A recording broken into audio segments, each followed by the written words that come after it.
you employ, so I'll only employ 2 or 3 people.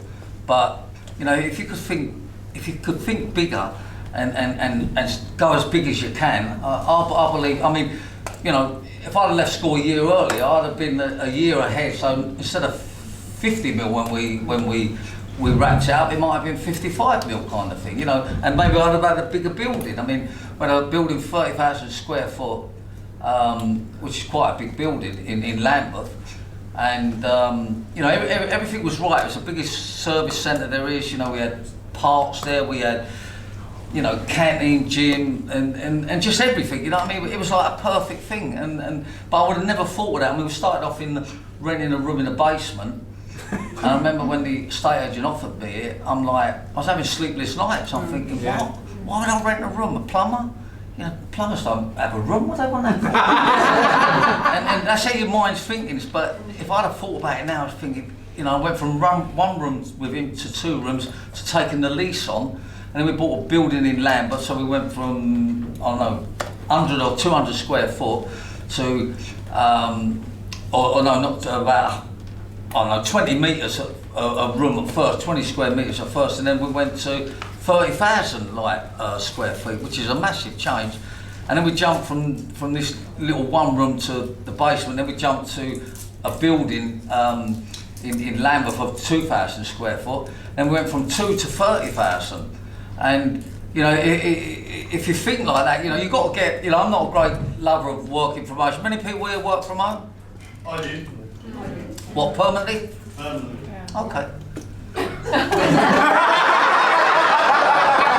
Anyhow, it's a great thing working from home. I know, but because this is more an important opinion, I really share the opinion about, I think, what you're about to say.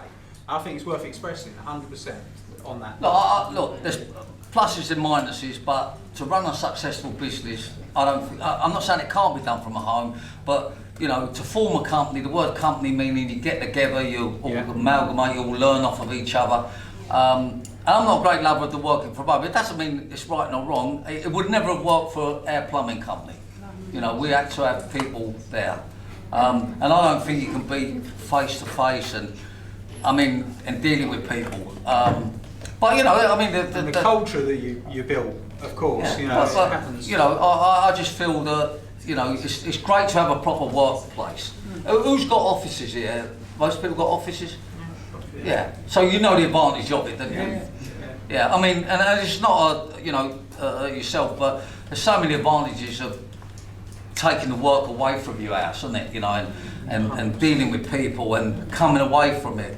For many, that's one of the first moves you make for making things real. And when I share a story of when I started off, often I show my first office, right, which was like a shed, you know, and I say this is where I started from. And you know what? The reason I share it, which I don't always actually give the reason, Charlie, but I remember moving out of the bedroom into the shed and going, you know what? This is real now. Do you understand what I mean? Yeah. And then it gave me actually, no, now we can get bigger, now we can do this. And actually just making it real, and it's a really good point. I think it's actually a very good move for people. I just think it makes it a lot easier to grow your business if you've got premises. And of course they cost money, yeah, of course they do, but if you're going to provide a quality service, I think, you know, it's a complete package that makes it. And everything in business costs money, right? How comfortable do people need to get with spending money to run a business? Well, I think, you know, somebody said, you know, where did we get our money from? We never done loans from the bank or anything. I did get a mortgage or something to buy a premises off them. But not even raising capital, I just mean actually as a well, business. we put everything back in it. I mean, the artist, the more Yeah. you can put back in it, obviously, and yeah, the more you can put back into a business, it's got to be better, you know, for sure. But you don't want to be, you know, robbing yourself of it. And I say business is a long-term thing. I mean, I look back now, 41 years, and you know, you never expect to start off like that. You think to yourself, I don't know what you think. You just think, a few years I'll get where I want, but it's a long, it's a long process, and you know, I think you've got to plan it on. That's why I say by getting business premises. You know, if you're going to grow and expand, you need to do that. 100%. You know, look, I mean, you've achieved some amazing things, Charlie, over the course of, give me a big round of applause, 41 years, 150.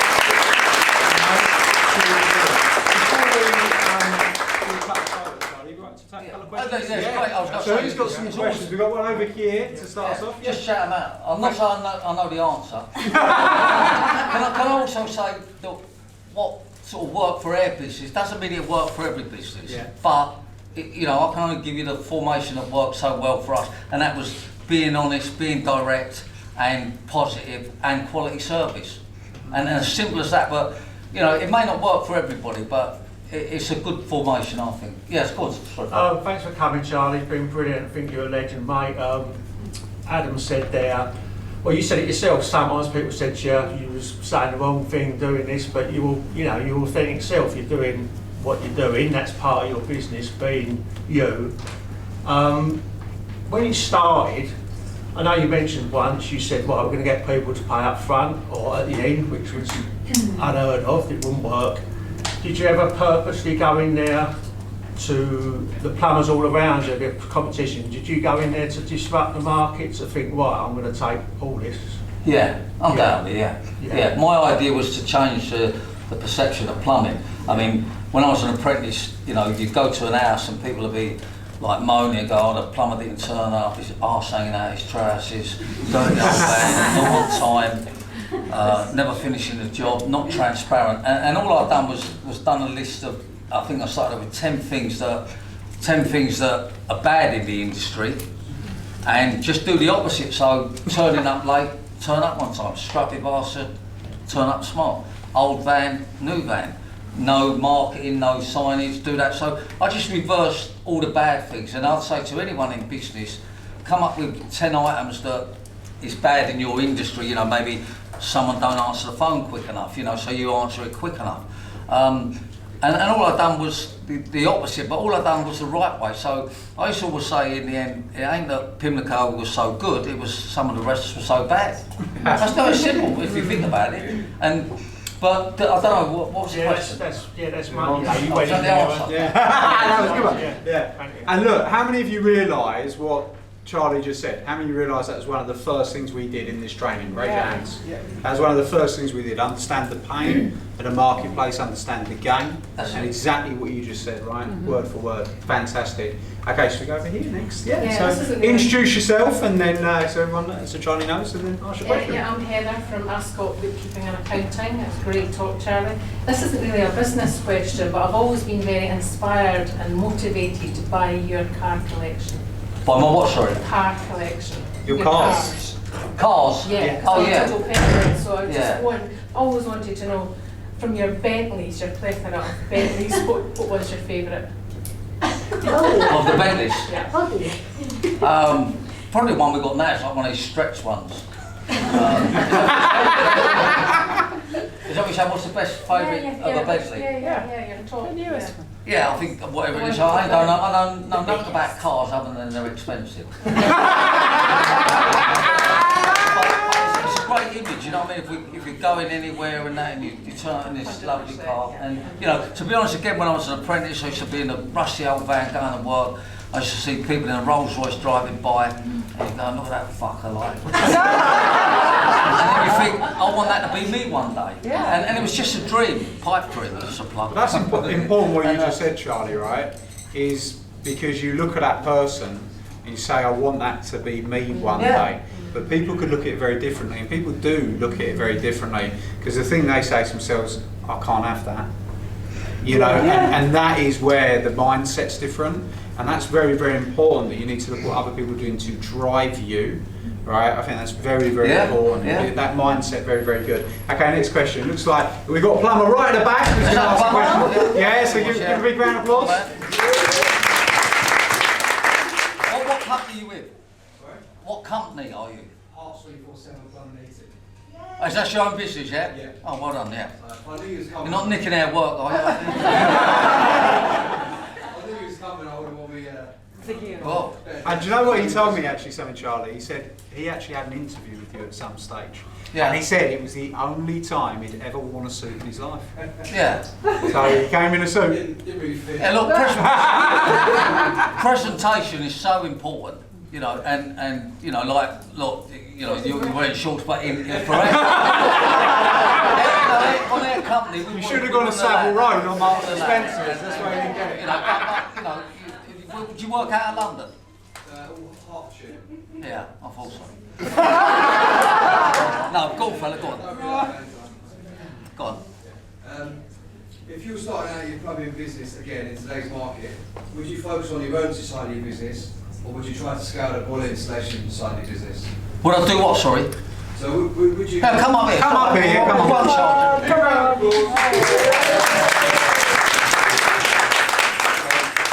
If you were starting out your plumbing business again in today's market, would you focus on the emergency side of it, or would you try to scale your boiler installation? I think both go together kind of thing, you know what I mean? I mean, one creates the other. You go and do an emergency job and then you get a new boiler out of it. I would just have it completely across what we did do. We would do from doing a tap washer to, you know, plumbing out an house kind of thing. So it comes. But there's certainly a lot more money in emergency work and maintenance work than there is in install. But I think you've got to have the both, because no point in going out and saying doing a leaking boiler in emergency and then, you know, you don't go and put a new one in kind of thing. So, you know, just have all of it kind of thing, but undoubtedly the small stuff leads to the big stuff. Of course. Yeah. Yeah. Some of these companies are trying to do like just scaling the boiler game. You know, getting people into your website just for boilers only. Where I'm trying to do the reactive. You know, Joe Bowles gives me a call and I'll go straight out to it, and then if it needs a boiler, I'll put it in. So yeah. See, I think now if someone calls you, they want you to do all and everything. You know what I mean? Yeah. And I that's drains. what, I did a lot. well, we changed from just plumbing to all owned services, and if we didn't, we wouldn't have been the company we were. So Yeah. you've always got to leave room for marketing. I don't think you want to restrict yourself on it too much. Yeah. The most important thing is to deal with you and the customer. We didn't have no third parties, so we had no pests, no busybodies nicking money off us. It was just us and the customer. Yeah. And you know, we won't work for Give maintenance. opportunity Yeah, so and the customer know Yeah. mother that to do everything. yeah, and like if a builder rung us up, we wouldn't work for them. But if the customer rung us up, we would. You want to build your reputation and your name up, you know, and so you and the customer, I think it's all nobody in between kind of thing. And we never done any contract work. We never had one contract in 41 years. And people say, oh, how comes you got regular work? But you will get it with, you know yourself. You're with a customer. They're your customer for life until you mess up. And just to say something else, oh yeah, it is though, you know, and just say something else, to build a customer base up, if we didn't build our customer base up over the years, then it wouldn't have got us through the recession. But it's so important to build up, I mean, work on the basis you're going to have that customer for life. I mean, we still got some customers now that I used to work for, like, and doing their work. Most of them are dead. They're still in Thank you. Cheers. We've got one, should we just take... What about this lady here? She's, Yeah. I think she was... She wants to dance with me, I think. Here we go, right?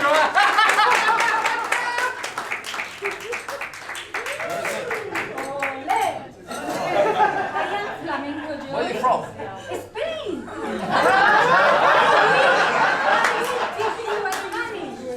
You done what with Spanish? I can teach you Spanish and show you that education can be different. Yeah, I'm sure it is. Okay? Having fun. Yeah, no, I don't. Dancing, I speak learning Spanish. I about. speak Spanish. Ok, entonces hablamos el mismo idioma. Esto lo he Esto es para ti. This is when I say today, if I need to take out my underwear and send to him, I will. Yeah. You know? So this is my project. This is what I do. It's a different way to see education because I don't believe in the system. I believe in a different education. I don't believe about teaching children for passing one exam. I believe we need to teach children for life, for learning, for work, for giving something back for the future. Music, business, mindset, all these kind of things. So how I can be my brand and go to different levels. Okay, right. Come over here. Okay. Yeah, she's going to ask the question. So your question was, how do you... How I can build my brand and go to different level, because I am doing all these kind of things. Yeah. I am supporting children in Africa, in India, but I am exhausted. I Yeah. am doing everything on my own. I don't have any Well, there you money. go. I think you said it. You're on your own. You need more people to help Yes, you. I need more people, and how I can bring my brand in the Yeah. right way. Well, it's just more people. And I would say carry on doing what you're doing now. And I will feel I have something right with me, of course. because I am alone, and Yeah. everything is about money, and I don't have the money. And as a teacher, I don't earn enough money Yeah. to pay this amazing project. Okay, well done. We're going to go over here to Michael. We'll go back to plumbing questions, right? Yeah, so Chloe, it's nice to meet you. Obviously, you're inspiration for everyone in the room, not just from the heating engineers. Just a few questions I'm going to ask. We've got one question, buddy. Just one? Yeah, one, please. Oh, just the But it's in 6 Okay. parts. So one sentence. If you had to employ your second engineer, are you going down the subcontractor route or employed? Ideally subcontractor, because I think self-employed people are inclined to work harder. Okay. Yeah, because it's all about money again, and if you're self-employed, which I presume most people here are, all day long, self-employed people. We didn't necessarily call them subcontract. They worked for us for years, but it's just how they pay their tax on a self-employed basis. And I think them type of people are more inclined to, want to work harder. But in the same token, if it's PAYE, it don't make no difference. It's all about the person, the individual. And, what you're looking for in people is enthusiasm and drive. You're not looking for bits of paper, got a degree in this, got a degree in that. You just look at that person and, are they going to bring something to the table? Okay, that's what were the game-changing moments from the early stages of being on the tools to coming off the tools?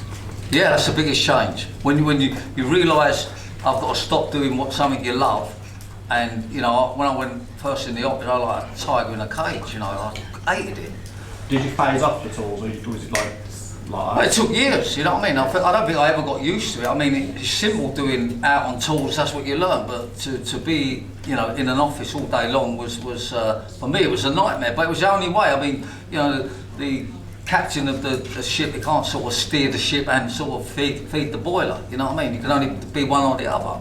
And so massive change. I mean, all these things are big changes, they're not comfortable, but it's definitely the way to progress. You don't get a plumber on the tools that, has got a multi-million-pound company, you know what I mean? But you might get an ex-plumber running the show that's got a multi-million-pound company. So yeah, you've got to make changes. Yeah. Thanks. Well done, big round of applause. So we've got time for just 2 more. So do you want to take them, Charlie? This chap here's been waiting for ages. Right, okay, go for it. Introduce I yourself. assume, sorry, my name is Sukhbir Singh. I assume you didn't set up a franchise of your business, of your wonderful business. If not, why didn't you consider setting up franchises? Because I don't think you can offer a personal service with franchise. I could have made a lot more money, for sure, on that. And we was offered opportunities for many years. But I just don't feel ours was very much a personal service. And I feel on a franchise... People would have loved a plumbing business on your model. Yeah. It was like perfected. Yeah, look, that was mentioned many times, but I think when you build a business up, you just don't want to see it go here, there, and everywhere if you're still there. And the company that bought it down, Neighbourly, American company, they will franchise it because they just haven't got the personal side. It's become a family business. I've had about 10 members of family. They're like wife, girlfriend.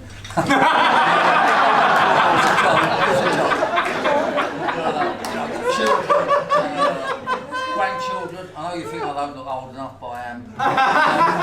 And it's very much a family business, and I don't think you want to franchise that. And to be honest, if I was doing a business again, I'd make it more and more family orientated because people love a family business. If anyone's here's got their business and you can add the word family to it, you've only got to have, somebody pops in and does a little bit, and people love using a family business. I mean, these are things I've picked up over the years, and if you're all fairly small businesses and maybe even £1 million business, it's having the thing family on it. People love it, you know what I mean? When I'm looking for anybody, if it says family business, they've got me, you know what I mean? I've got to be honest with you, because you feel it's more personal, don't you? We're all family people, So, Thank you. yeah, that was my reason. I don't believe in the franchise, but for some people it works.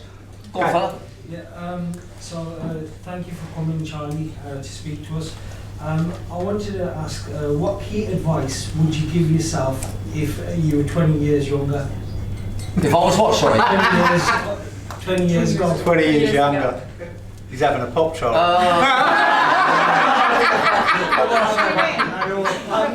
He's presuming that he's 20 years younger, I think. Oh, right. So He's somebody saying, if 20 you years were younger. him, what would you do? Oh, What would right. you tell him to do?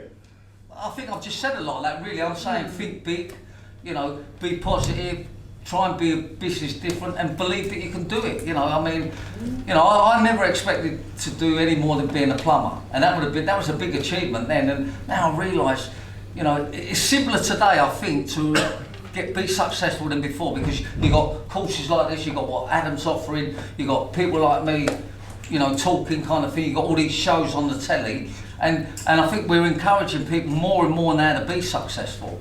So I think you've got a better opportunity now. It's just a case of grabbing hold of it and sort of, you know, believing in yourself. And it's Yeah. like, do you know what, it's simple, but that is just so nailed on. Thank you. Well, I mean, so a couple up there, wasn't there? Go on, fella. Hi, Charlie. Thanks Sorry, for having me. actually, let's go to that lady in the back first. She's been waiting a long time. Walk down a bit, to be honest, I'm not sure I can hear you. Sorry, go on. Oh, you know what's coming. They're together. Actually, I'm from Plymouth. Sorry? From Plymouth, down in Devon. But I'm with my partner, Michael, from Oh, that's Michael, yeah. Okay. Oh, right, sorry, I've got it there, yeah, good. Yeah, so work alongside. Let me just add this, if you see them in uniform, the impact I think it has is so amazing. And all their office staff wore uniform, nobody ever went on their business without a uniform. And I think it sets so much a better standard, and yeah, so well done anyhow, yeah. Thank you. And my question is, what are your top branding tips for business? My top Branding. for tips. business? Well, one was advertised on your van marking, one's uniform. Any form of media that you can get involved in is priceless.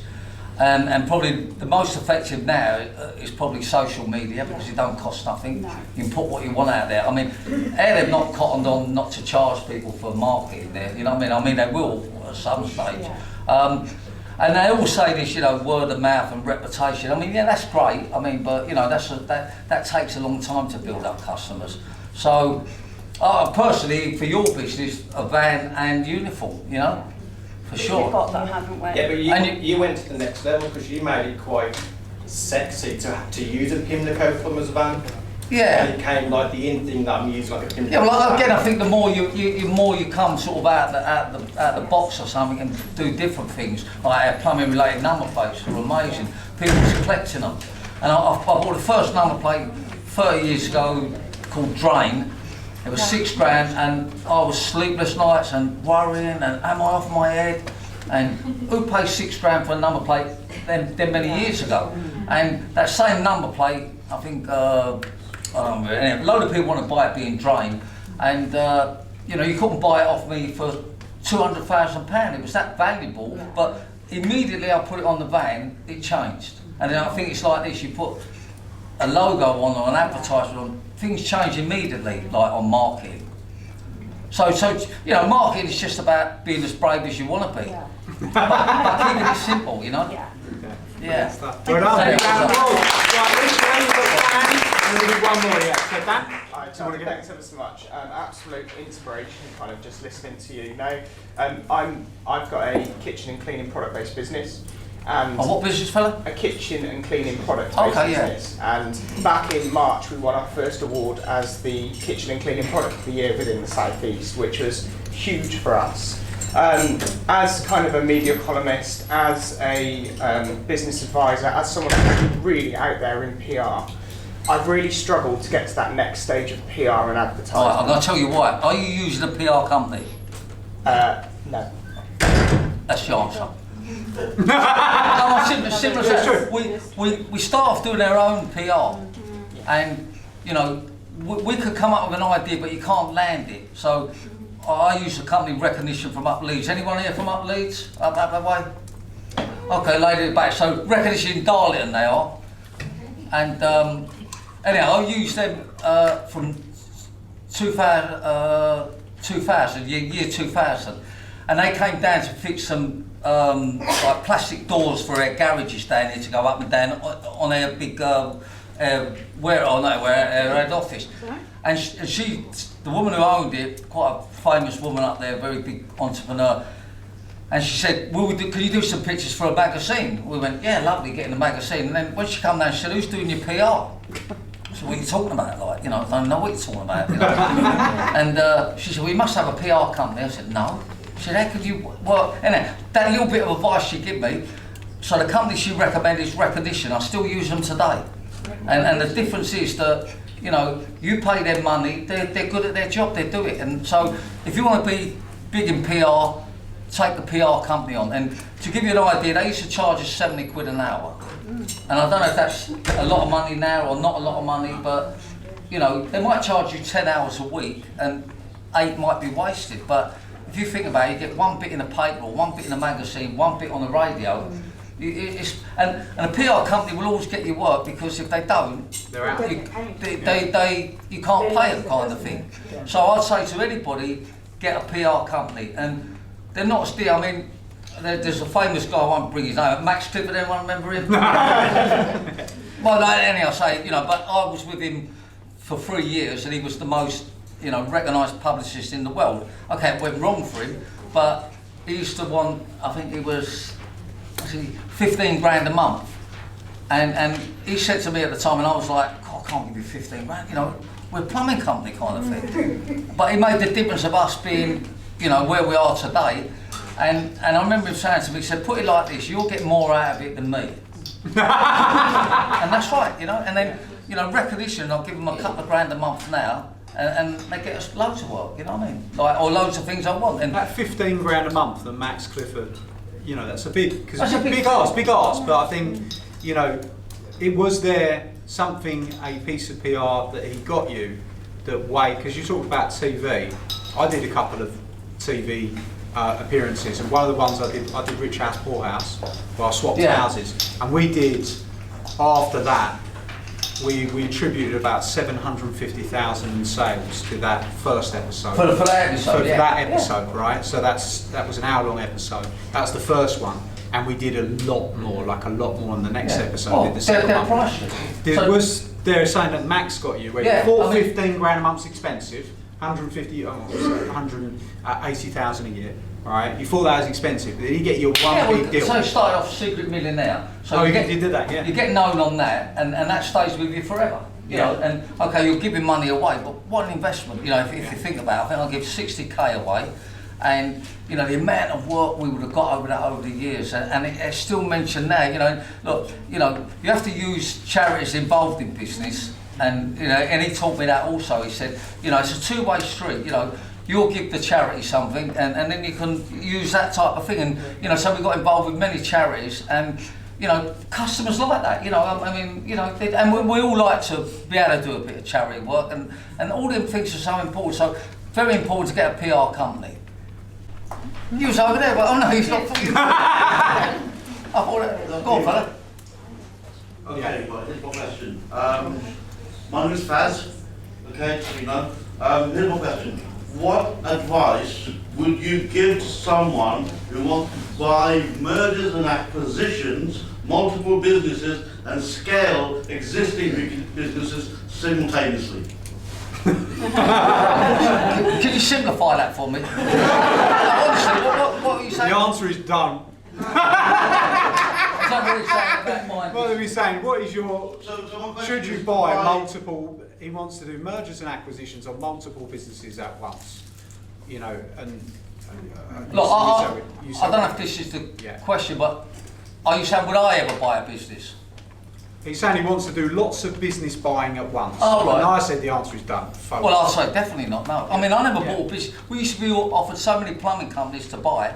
And there was no point because, you know, let them struggle kind of thing. You're going to get the market share anyhow. I don't believe in buying something, you know, if you try and develop it yourself.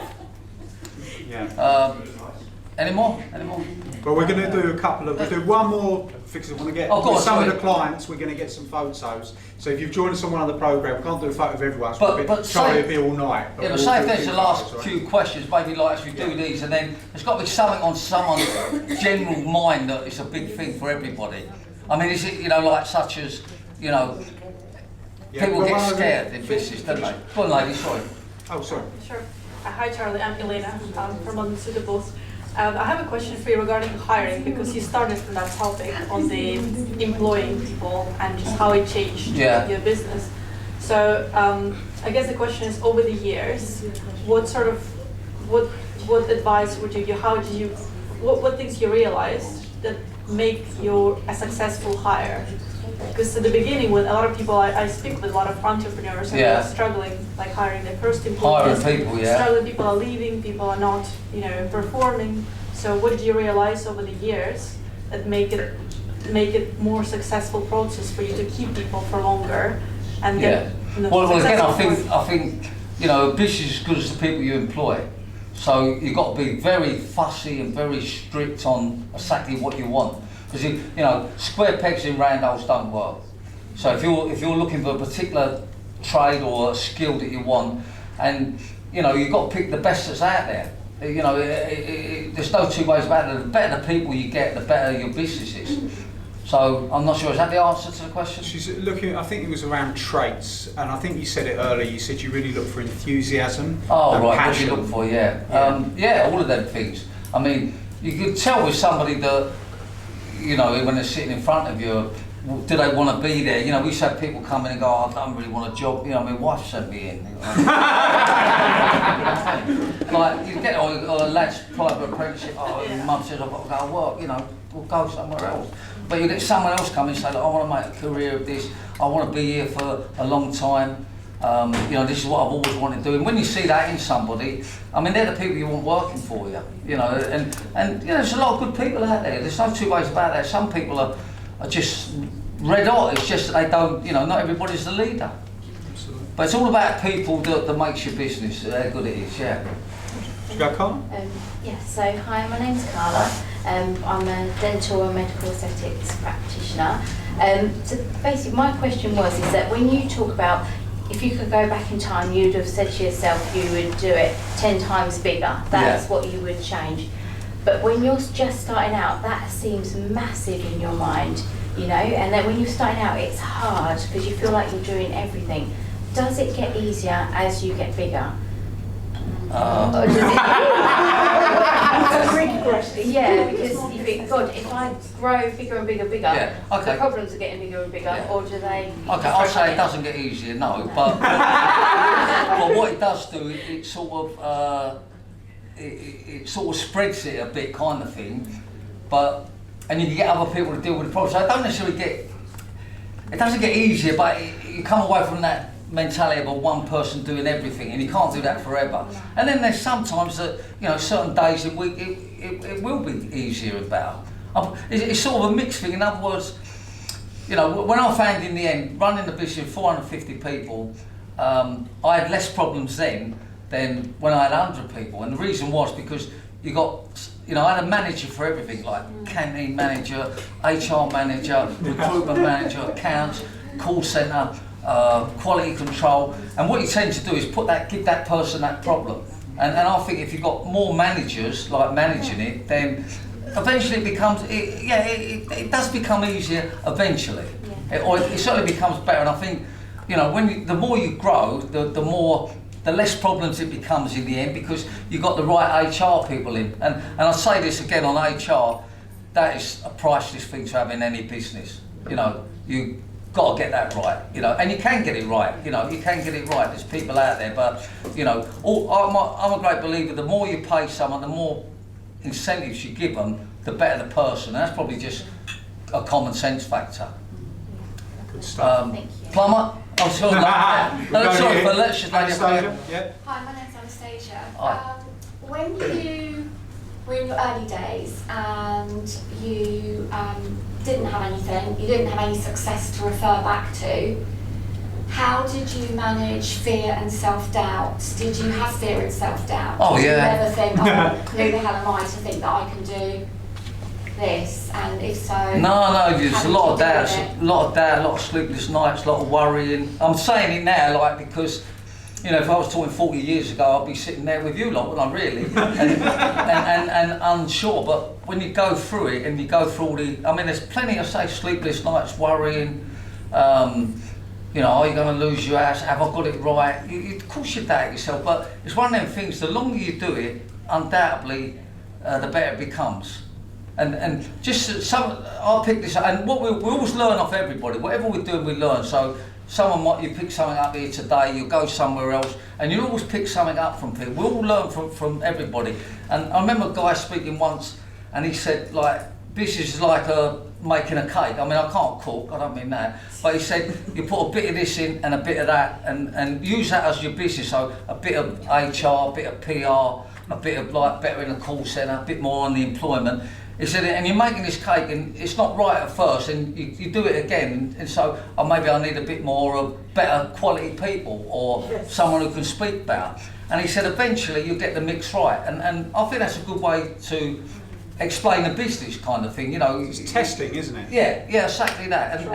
If you think about it, like, I couldn't understand what he meant. He said, well, say you think PR's good, Charlie, well, maybe you ain't got enough of it in there, kind of thing, you know what I mean? And he's dead right, you know, and you put all these ingredients in, and it makes a good mix eventually, yeah. Just remember to taste it. Yeah, but you know, Right, the people that are going to be successful are the people that carry on and are determined, you know. I mean, you know, what is it? Losers ain't what is it? Winners ain't quitters, and quitters ain't winners, are they? So the more you go at it, the better. The other thing I want to say, right, I've spoke here before, and I'm very pleased with the amount of people that turn up. You know, I came here once, and there was one geezer turn up to hear me speak. Honestly, and I'm speaking in front of this one guy, and I'm thinking, God, this ain't gonna work, you know what I mean? And I've done about 10 minutes of speaking, and I said to him, "Excuse me, mate," I said, "do you mind if I, like, pack it in early?" And he said, "Well, I'd rather you didn't, I'm the next speaker."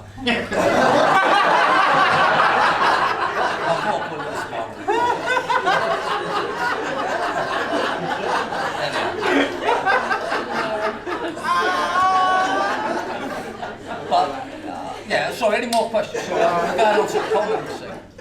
This chap here, sorry fella. Yeah, sorry. How do you get people to trust you when you're now starting off, or you're small, you're new into the business? How do you get who to trust you? People, like your prospects to trust you. You're new into the business, but how do you get your prospects to trust you? What, a customer? I suppose really just coming up with the goods in it, really. You know, if you're saying to the person, "This is what I'm selling you," and you come up with it, you turn up on time, you're smart, get the job done, transparent, you know, don't leave a mess. So it's all about providing what you say you're going to provide. And that's what I say, people always pay for quality, you know. They might say to you, "That's very expensive," but they can't complain that you ain't done the right job. So I'm a great believer, you know, and that was taught to me, you know, people always pay for quality. You know, most people would prefer a smart plumber in their house rather than, you know, one that's not smart, and people would pay for that. So trust is built up over the years, and you're right, I mean, plumbing's very personal. You go in people's house, and you know, you've got to be careful what, you know what I'm trying to say, you're in someone's house, and you need to get the respect from them. And you know, it was very important for us that we made sure everyone we employed that done an apprenticeship, we made sure all criminal records and all that was tidied up, and that people could...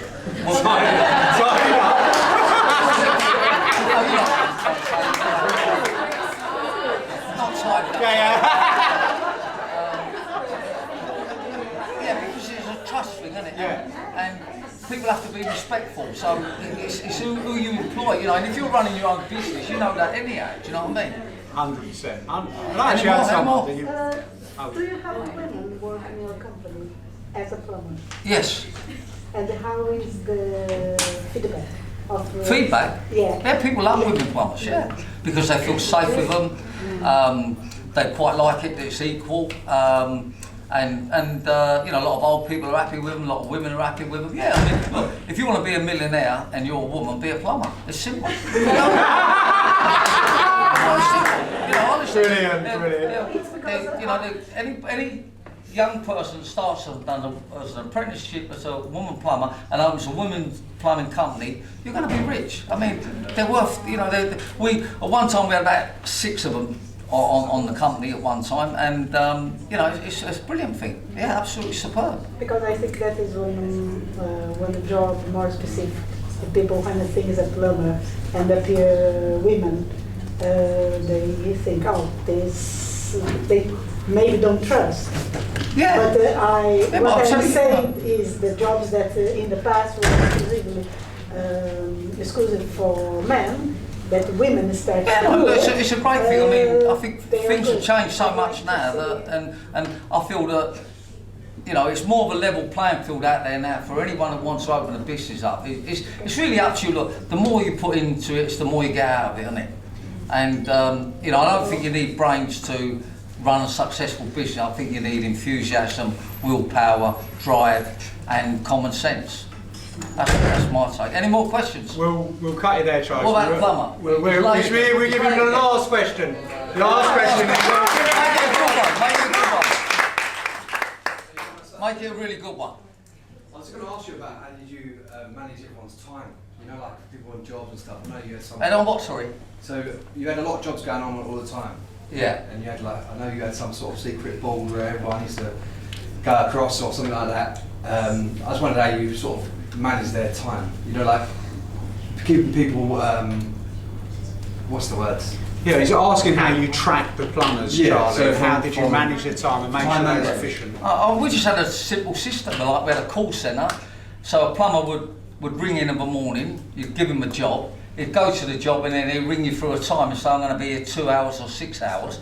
And if it was going to change much, he'd ring you up and say, look, I'm going to now be early, finish them earlier or later. So they kept us informed with it, and or he'd just say I'm there all day.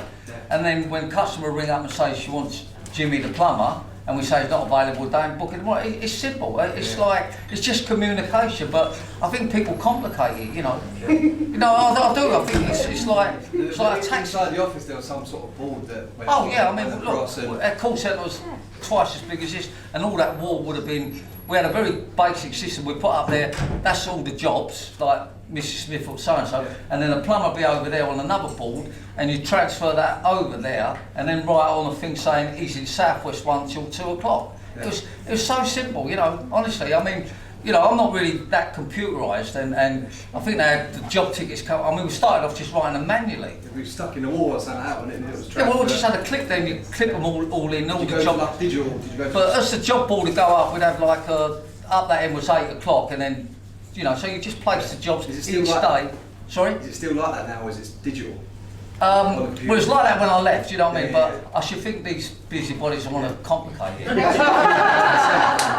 Kept it simple all the way through. Yeah, well, look, I've done that from day one, from me just doing my own jobs, and then having 1 or 2 people work for us. It's just a simple system. I honestly think so many people complicate business, and you know, it's not that complicated. It's like I say to somebody, all we had to do was turn up on time, do the job, leave it clean and tidy, and collect the money. I mean, that ain't that clever, is it? Keep it simple, everybody.